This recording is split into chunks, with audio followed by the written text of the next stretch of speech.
Yes, that is how I feel about Destined Rivals. Okay, let's just quit. I quit. This hobby's gotten to be too much. I can't handle it anymore. The craziness and hype is at all-time highs. I can't live with this anymore, okay? This is insanity, okay? I don't like it. I don't like it. It's too much. Too much fire. Too much heat. We just had frickin' Prismatic.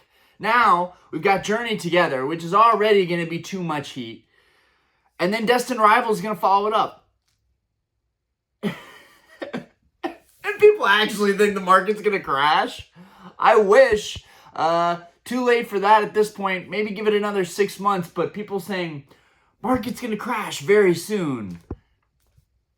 Come on, man. Really? Market's going to crash very soon. Look at this horrible screen record I did on my phone showing just a little bit of the visual set list that we have so far. Spinning in my chair. I'm spinning in my chair right now.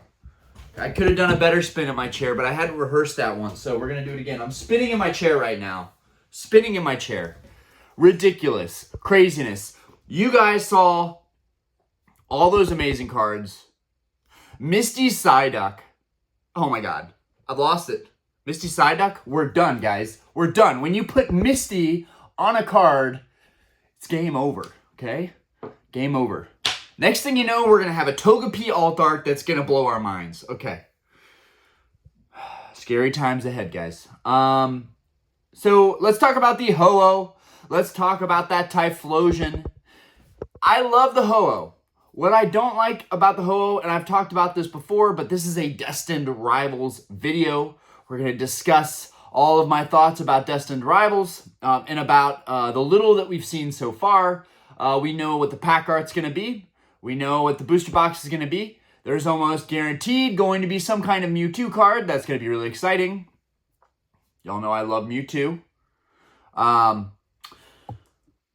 And hopefully he's in some kind of badass stance like this. That's what we love about Mewtwo. There's the dichotomy of Mew and Mewtwo is like Mew is this cute, friendly little guy, and then Mewtwo is like, fuck you. So yeah, I hope we get a Mewtwo art. That would be sick. But the Ho-Oh. Ho-Oh's cool.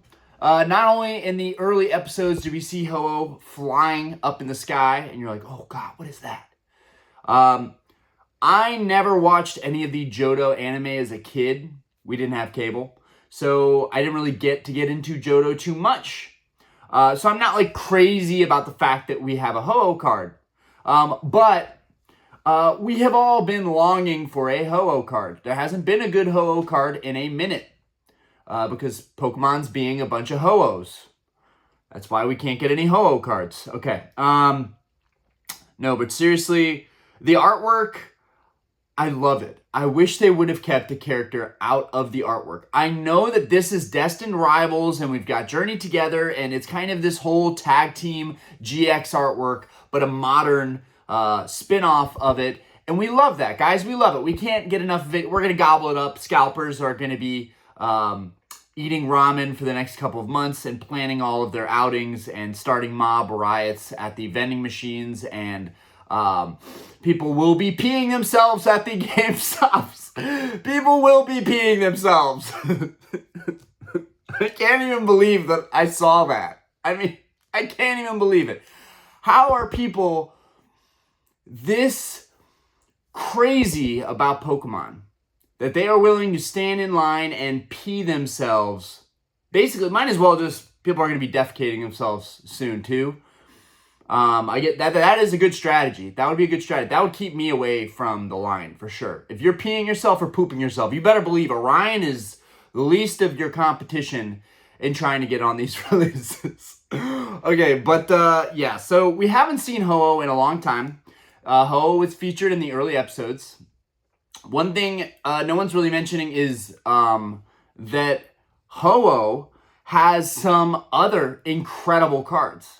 So it's not like Ho-Oh has not been known to be a grail card. If we go way back, all right, I believe it's Neo Revelation, but I might be wrong on this. I'm not an expert on everything in this hobby, but I believe it's Neo Revelation. We have an insane Ho-Oh from that set, okay? That's not even the best Ho-Oh. The best Ho-Oh, in my opinion, is probably... Actually, that's a pretty good Ho-Oh. That might be the best Ho-Oh. But y'all know that I like crystals. In fact, I've got mine in here. We'll go ahead and get it because we can reference it. Oh, yeah. Okay. Okay, it's getting hard to find. Here is the Crystal Ho-Oh. So we've seen Ho-Oh in the past. This is a really beautiful hand-drawn artwork. I love the hand-drawn artworks. That's kind of where my passion started, collecting Pokemon again. I was never big on Modern and never big on investing in it or collecting it. But I did it because I wanted to stick with Pokemon and I wanted to collect the cards that everybody else was collecting so that we could share that. And so now my Modern collection is in a really good place. I've gotten rid of pretty much all of my binders other than 3 that are Modern. I have all my Vintage stuff still. I just love Vintage way more. I'm just going to, let's put that out there. Yeah, I ended up grading all my Modern cards. So why does this matter, Orion? Because I'll be interested in this new Ho-Oh card. I will be interested in the new Ho-Oh card. But my point here is they've done this before. There have been some insane Ho-Oh cards in the past, like the Crystal. I have no doubt that this Ho-Oh will take Ho-Ohs to new highs, right? Ho-Oh highs. Ho-highs. It's going to be really cool to see how the market responds to that card, right? My personal opinion is I'm not a huge fan because of the character being in half of the card. I would have liked it if there was just more emphasis and more focus on Ho-Oh itself. The card would have been beautiful without any character in it. But you can see what they're doing here. They're doing this trend. They've got the trainers in it. You've also got the Garchomp. The Garchomp is sick. I am ashamed right now. Cynthia's Garchomp. I was going to say, I'm ashamed right now. I can't think of who that character, who that trainer is. And then I remember that we have Dragon Slasher, one of our Discord members who collects mainly Cynthia-based cards. So thank you, Dragon Slasher, because all of your posts have reminded me who that was. Cynthia's Garchomp. That's going to be a sick card. I like that card a lot more, and I'm going to tell you why. The fact that it has, the character in it is kind of in the background, right? Is kind of like the VMAX clouds for the VMAX cards, right? It's not like really in your face, like some of the character trainer kind of cards have looked like, but it has Cynthia in the background. Now, it does have this massive Cynthia's face on that Garchomp card because it's on the teleprompter, whatever we're calling that thing, the big stadium screen, which I think is cool. It adds to the anime and those episodes where people will have epic battles in the stadiums, right? I don't watch the anime a lot. I'm not going to act and lie like I do. It's something that I want to take more time aside to actually watch the anime, see how the Pokemon and trainers interact, see their moves, their fighting. I think I would have way more appreciation for a lot of more modern Pokemon if I was watching the more modern anime or playing the modern games. Anyways, that being said, the Garchomp is phenomenal. I think I like that Garchomp a lot more than I like the Ho-Oh for the most part. I like the stance that the Garchomp is in fighting. And I have a feeling that this is going to make all Garchomps rise. So, guys, if you're looking for Garchomp cards, look out because they are going to shoot up in price, in my opinion, and it sucks. It sucks. This is what the market does. They say, this Garchomp's great. All the Garchomps are great. Let's buy all the Garchomps. Personally, I think Garchomp is great. Garchomp is honestly becoming one of my favorite Pokemon. One of my favorite tag team Sun and Moon cards is the Garchomp Giratina. It just looks sick. And that and Greninja. Greninja's grown on me a ton. But I always thought Garchomp was pretty cool. A shark, dragon, reptile Pokemon. Yeah, Garchomp's cool. So the Garchomp is sick. The Ho-Oh is sick, but I think I'll put the Garchomp, I think, at number 1 right now. I put the Garchomp at number 1. In terms of the textured cards, then you get into illustrations, and they're crazy. Already, just the few illustrations that we see are nuts. Even the little Flapple, I forget what that Pokemon's called, the Apple Pokemon, with, even that artwork looks great, for what that Pokemon is. It looks great. But A lot of the emphasis, I think, for people hyping up and just running up a check on this set is going to be the Rapidash, Rapidity Dash. Too soon for more jokes. The Rapidash is looking good. It's got this fiery blaze to it. One thing I thought was interesting was the flowers kind of in Rapidash's setting are still like alive. I think it actually would have been way more badass if the flowers were all charred and burned and Rapidash still had that beautiful ambiance, you know, that glow. That would have been sick. I would have loved to see that. I think the Rapidash is phenomenal, though. That card is beautiful, and in my opinion, it's going to create more Rapidash collectors. One thing that Pokemon is so freaking sneaky about, they're amazing about, is when they release these newer arts, in my opinion, it reignites the love for the hobby and for those types of cards. And so more people now are going to have a great, immense appreciation for Rapidash. After seeing the Rapidash card that we're about to get, I was like, damn.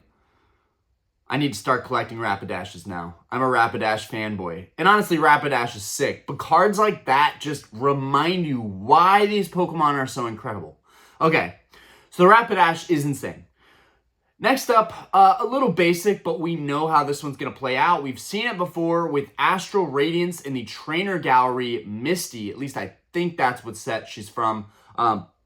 The Trainer Gallery Misty with the Starmie. Now, that card is off the chains. That card is beautiful in my opinion. This isn't a pump. I just genuinely appreciate that card. I got mine graded. It got a 9. It sold like instantly. That's not even a 10 perfect copy of a modern card, right? It sold instantly. People love those types of cards. They love seeing an OG character. If you've got Brock, Ash, Misty, any of those, Gary, you see any of those in a picture with a Pokemon. Now, these cards, you've got Misty, but we'll talk about the Typhlosion in a second with a different character, who, for whatever reason, I think reminds me of Gen 3. I don't know if I'm right or wrong on that. It's probably a newer anime character, but that character reminds me of the trainer that we had in the Sapphire, Ruby, Emerald games. Anyways, okay, my ADD head. Back to Misty, okay? Misty is a cash cow, right? You could put Misty, and I've got a bunch of little toys in front of me on the desk, but you could put Misty with Horsey, Meryl, Seadra, Togepi. You could put Misty with so many different Pokemon. You could do the same thing with Brock. They have unlimited. Pokemon has so much ammunition to get them through the next 100 years, right? The CEO, I think it was the CEO, said that he believes Pokemon will be a healthy franchise for the next 100 years. I'm right there with him. I gotta be honest with you guys. These sets are coming out swinging way too hard. Like, they're not even doing slaps. They're doing haymakers. They're going all the way around and smacking us, hitting us right where it hurts. Good luck. I would honestly, it is no wonder right now why people would even want to walk away from the hobby. It's no wonder. It's gotten too crazy. People are like, nope, I'm done here. My time has been concluded. This has gotten too crazy. It's going to get crazier. I think Prismatic is low-key mid. Like, okay, Orion, no, it's not mid at all, okay? It's the best set that English has ever made. Why is it the best set, though? Is it the best set because we have God packs that give you thousands of dollars in value, right? Money? Or is it because the arts are absolutely breathtaking and phenomenal? Now, I will say the Roaring Moon is in its own category. I think the Roaring Moon is phenomenal in Prismatic. And I'm sure there's several other really nice cards from Prismatic that I do like. And I got to admit, I like the Flareon Evolution one a bit much. And the Glaceon is growing on me. But I hate Terra Crowns. Anyways, that being said, I don't think Prismatic is even all that great. But I do see these sets, and I see what they're doing, and I really feel like they are upping the ante with these sets. We know how crazy illustrations have been. I think it is no wonder what's going to happen with these sets with the illustrations, right? The real money could honestly not even be in the SIRs and the textured cards, which I think is just, what's the right word? Absolutely redonkulous, okay? There should be value, more value in the textured SIR cards, right? Right? But illustrations are super hard to grade, so they're maintaining that grail status. Illustrations are somehow kind of surpassing a lot of SIRs. And I wonder, will the reprint change that whole dynamic? Because now there's going to be more cards being printed. Will we see SIRs continue to rise and pop? And so illustrations will still continue to be more valuable than SIRs because they're harder to grade. Maybe with the reprints, quality could change. Illustrations become a little easier to grade. Pokemon could definitely do some rug pull stuff on us. Like if they really wanted to, they could. Anyways, rolling it way back. Misty Psyduck. I do see this card being a $200 or $300 card, like right off the rip. I don't even want to hype up the cards, but I just think it's going to be pandemonium. Me and a couple of buddies have been talking about the set in a couple different chats. We're all in agreement. This is not a good set to be buying in on right on the rip. I really feel like this is the set. If you can find retail product, go for it.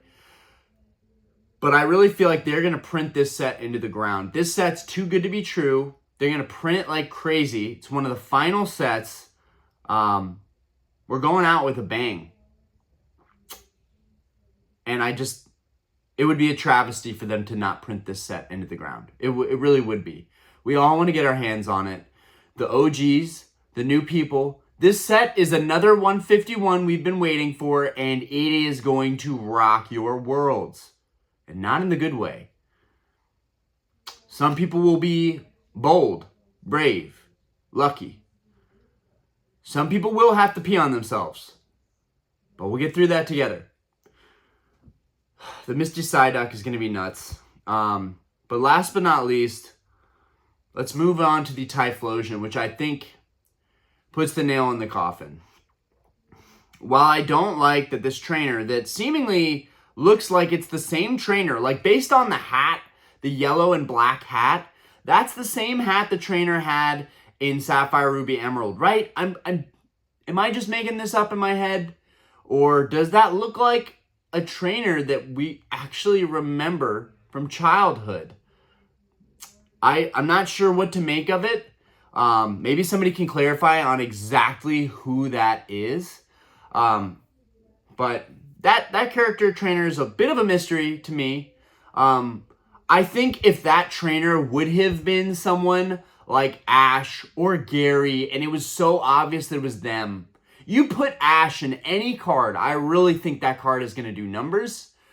I think that the Typhlosion would have been even more insane. But again, you have this character taking up a lot of the space. So now that character is taking up the Ho-Oh and the Typhlosion. I really feel like it's not fair to the Pokemon themselves that are not getting the full spotlight. But this is a preference, right? I don't like these characters taking up all the cards. Regardless, I'm sure you guys think the card is absolutely insane. The rest of the artwork is insane. Typhlosion is in a aggressive stance, flames of all different colors shooting out of his back. It's an amazing card. And I'm not even sure where to begin, thinking where that card's going to go. That card to me just says $400 or $500 PSA 10, right? I do think maybe to an extent, like the first week or two, these prices are going to be bananas. But they're going to be not ripened bananas, right? We have to wait until the bananas ripen, okay, to peel them, right? So these cards are going to be super hyped up, very expensive right when the set releases. I do think it's good to get into these cards not too long after the set releases. I do think these days, it's not like Sword and Shield era. It's not like we wait 6 months, these cards are going to cost way less. I don't think that's going to happen this time. I think that this time people are on the ball immediately. This is why I bought the Latias EX in a PSA 10. I just bought it, guys. I've had one graded. It came back a 9. I've got, I think, 2 more that I just sent off 2 days ago. I think those are probably going to come back as 9s because I just feel like PSA is getting tougher. And I don't know. I'm hoping I'll end up with 2 10s. That would be sick. I love the Latias. I would love to have a couple copies, even 9s of that card. Love it. The Latias EX is still, in my opinion, one of the best cards that we've seen in this era, hands down. But Destined Rivals, we haven't seen everything yet. It could get crazier.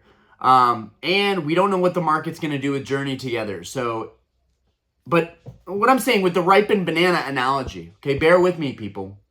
Bear with my ADD brain. At first, the prices are going to be high. They're going to stabilize a little bit. After the cards come out for a week or two, they're going to stabilize for a little bit. Maybe not a week or two. Maybe, let's say a month or maybe a month and a half.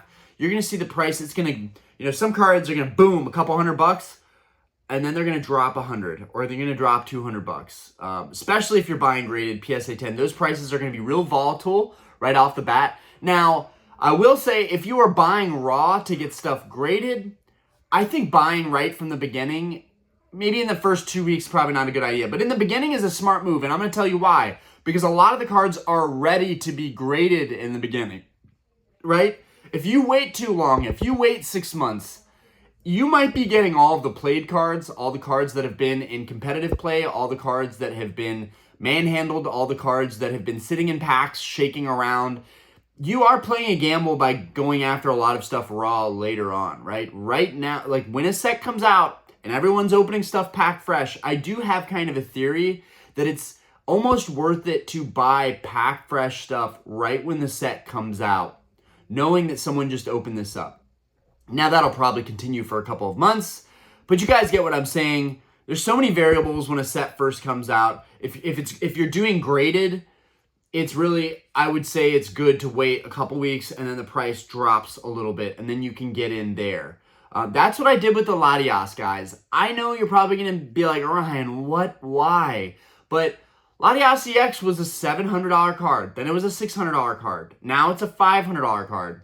In my opinion, $500 for the Latias EX is still a pretty decent, okay price point to get in. And with the first one that I sent off, thinking that was going to get a 10, and that came back a 9, I'm already beginning to think that that's going to be a tough one to get graded. And we look at other examples of cards that were hype that I think we're going to retrace a little bit and have not, and we look at the Bubble Mew, another card that I think really defines the era. And Bubble Mew shot up. It went from 280, then it was 500, and it kept going after that. So in that moment, it would have actually been good for me because I was looking at Bubble Mew for 500. And honestly, yeah, that was almost twice as much as what it was right when it came out. It was like 280 or 300 for a PSA 10. So 500 was a lot more. But you look at the price now, I mean, you look at the price of anything in this market now, and you would have gotten a deal if you would have bought a couple months back. Even at the highs at that time. Okay, that being said, the set looks good. The set looks crazy. Definitely want to hear what you guys think about it. Are we all for it? Or, we're gonna get our boots strapped up and buckle up because this one's gonna be a wild ride. Moving forward, anything that I've got on my mind real quick. I think we pretty much covered everything. We talked about tag yesterday. Yeah, I think pretty much we've covered everything that we wanted to go over here. And it'll be interesting to hear what you guys think about Destined Rivals. And I'm interested to hear what y'all's strategy on it. At least now we know that Pokemon's willing to reprint these other Scarlet and Violet sets. So we very well may see large reprints for these later sets. That would be great. That would be great if Pokemon could actually try meeting demand when the demand is actually there instead of waiting for things. They played their cards very strategically. Yeah, I think that was everything in the set that I wanted to go over. Anyways, guys, I appreciate you. It's weird when a video doesn't run 30, 40 minutes long. It kind of catches me off guard. I'm like, okay, I think I got everything that I really wanted to talk about. yeah, with buying PSA 10 Gem Mint cards, I feel like you can't be too greedy with how much money you're gonna save on them, right? You're buying the hardest copies to find, right? So you gotta understand that there's gonna be a premium on that right off the rip, and it might not come back down to earth the way you think. Now, if you're buying raw cards, totally different scenario. I don't necessarily think there's a bad time to buy raw cards when a set releases. Shops don't want to buy them because the market's so volatile and fluctuates. But in this market, stuff could come out and be high priced, and then it could rise. It could continue rising on that. One of my friends was like, Orion, you need to get rid of that Prismatic Evolutions Flareon you just picked up fast. And I sold that card for about $350, I think. And it might be going for more right now. And it was a super, super clean copy. I think all of the Prismatic Evolutions are going for more right now.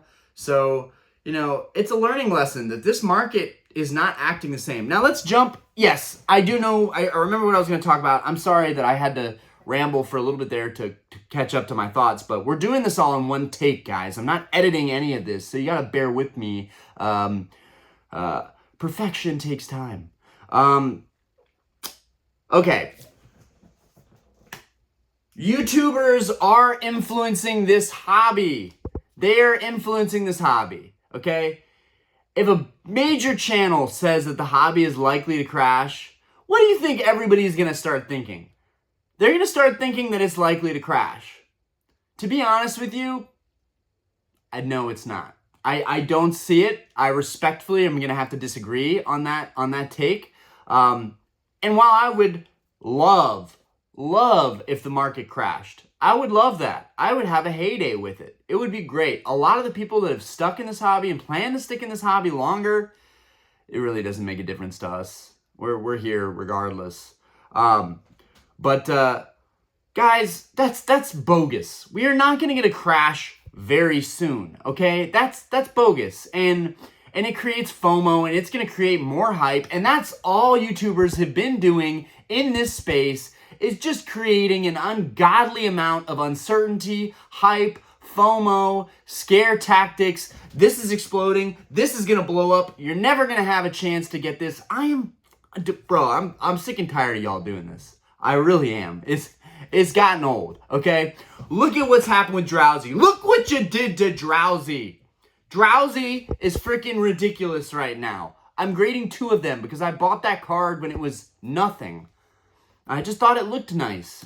And while I do think that the Komiya artworks are amazing, we're living in an unprecedented time of hyping things up, chasing dollar signs. Viewership is cash cows, even if you're not selling to viewership. Rob preached this in his last video, and I will be damned if I don't continue with the vision of this channel talking about that stuff. Nobody cares about their viewers. They really don't. The giveaways, it's a way to grow the channel. It's the way to buy the growth, okay? It's not organic, okay? And on top of that, telling people that these are the cards that are going to explode, they're the same people buying 10, 20, 30, 40 copies of that card. Don't at me, okay? You know exactly what you're doing. You're so dependent. So many people, and this is not a shot at people who their life now is selling Pokemon cards, right? This isn't a shot at that. You know, you have your hustle. But there's a way to have your hustle behind closed doors and not broadcast everything. And everything now, unfortunately, all the hustles are broadcasted. And I do it too occasionally. So I'm guilty of posting on Instagram, oh, I sold this, I sold that. But when you have a viewership of 20, 30, 40, 50,000, 100,000 plus subscribers, your views are crazy. Every time you make a video talking about something going bananas, it's going to go bananas. And it's not like, oh, this is the market. The market makes their own decisions. YouTube videos don't affect anything. Oh, come on. Give me a break. YouTube videos affect everything. This community is affecting everything. All of the influencers are affecting everything. And while I don't want to be negative, right? I think the hobby is in a better place than it's ever been in a lot of ways. But the toxicity is there. It's boiling up to the surface in me, and I intend on trying to continue keeping it real. Guys, don't buy into this market. If you think the market is bubbly and inflated and things are hyped up, don't buy into it.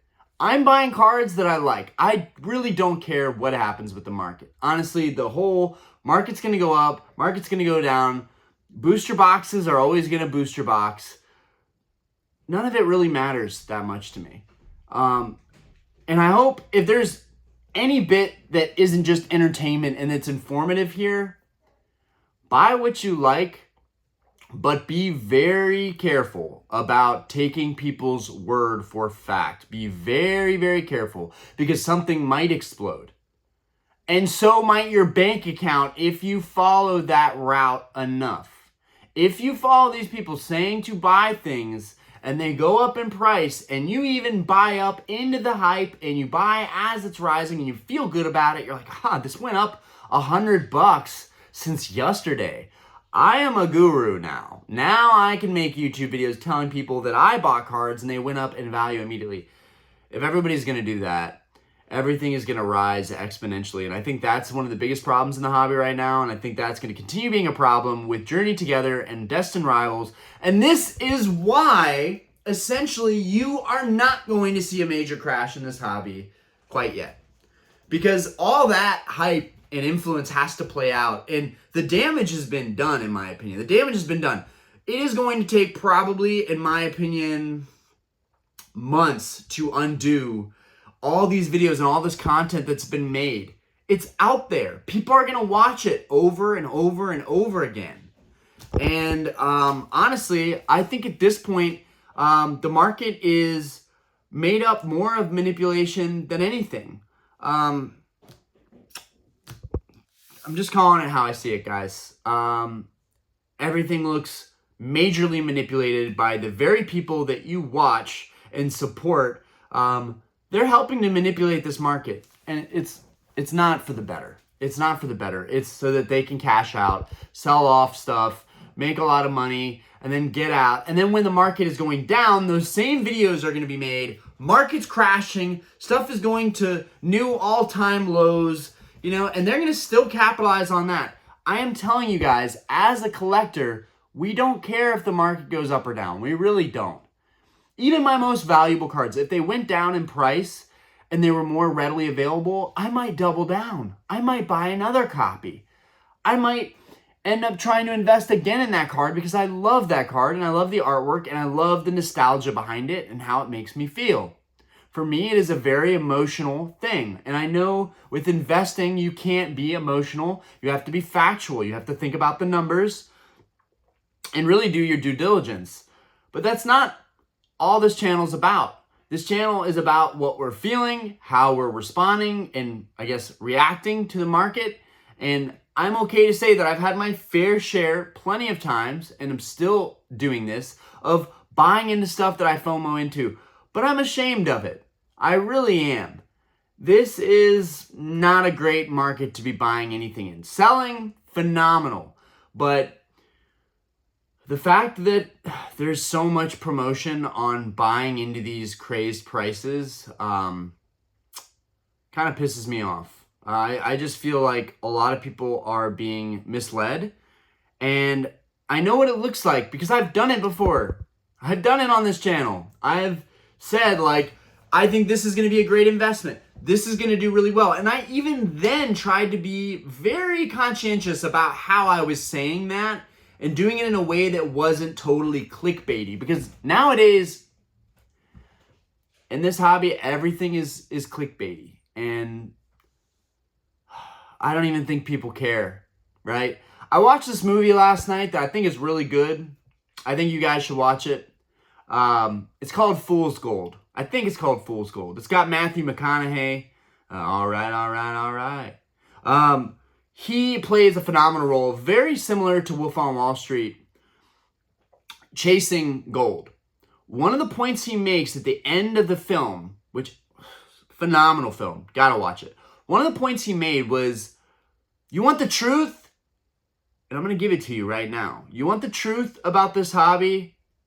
Nobody wants to know the real truth because they only want to know where the money is flowing. That's all that matters to most people in this hobby right now. They want to know where the money is going. I'm not on a moral high ground. I've wanted to know where the money was going for a long time.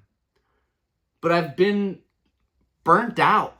I've been burnt out by trying to follow the money train. Stuff goes up and it goes down. Is it that important? Well, we have to make content about something. There's so many ways to make content in this hobby. So many ways. But yeah, what he says is nobody, he's being investigated for the fraudulent findings of gold, right? They found gold, he thought they struck it rich, and then they were trying to disprove him and saying that he was trying to scam everybody. And he basically says, nobody really cared. The evidence was right in front of them, but nobody really cared because everyone wanted to follow the money train. I think the same thing is happening in Pokemon right now. Nobody wants to know the truth of how this is all going to play out. Nobody wants to know that they are way, way overspending and over-leveraging themselves, and they're going to put themselves into a really bad position. People don't want to hear that. One of my missions moving forward this channel is to tell people probably what they're not going to want to hear. And I guess in some respect, you gotta respect the people pumping everything in this hobby because you know what? They're living their truth. That's what they believe in. If they feel like they're doing God's work by telling everybody to buy into stuff and how this market works and how you can manipulate it to your advantage, then more power to them. But nobody really wants to admit how things really are. These are modern sets. They should not be valued this highly. Pokemon can print as much as they want, and there's no reason that there's really a scarcity. It's all artificial. And it's very much manipulated, not just by us in this community. And it's not just scalpers, it's the collectors too. It's people like me that are going and saying, I really love Espeon. I'm going to buy the Espeon 10 for $500 from Evolving Skies, the VMAX. We're all taking part in this, right? So I've got some of my own guilt, right? Because if I really felt this strongly about this market and how bogus it is, I would stop buying entirely. But that's the thing. When you're a collector long term, you really never stop buying. You're continuously buying. You might average up, you might average down. But I don't appreciate that I am averaging up way faster than I ever have because of all the manipulation. Anyways, little girlie is ready to go. Guys, are we going somewhere today? You coming in here? Oh, whoa. You cannot walk into this camera, girl. You need to put clothes on. No. She needs to get clothes on. Yes. You want to say hi to everybody? With our new baby. Come on, come say hi. Okay. Come say hi. Come here. Come here. Come here. Come here. Rolled out of bed. Butt naked. Where we walk around butt naked in the household. That's how we like it. Anyways, guys, I thought you enjoyed this video. Hopefully that moment wasn't the end of my channel as we know it. And I plan on not editing this video, but I think I might have to. All right, peace out, guys. Have a great one. And let me know what you think.